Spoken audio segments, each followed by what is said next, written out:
How to turn on auto download audio when roaming on WhatsApp. Hello guys, in today's video I'm gonna show you how to turn on auto download audio when roaming on WhatsApp. First thing, go to WhatsApp and here you will find these 3 points in the top corner. Click on it and click settings, and here you will find storage and data, and then just scroll down until you find when roaming. Click on it and turn on audio and click OK here, and as you see audio have been turned on. And now just go back, it will be saved, and that's how to turn it on. And that's it for today's video.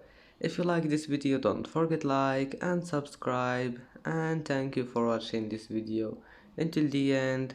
And now see you in the next video.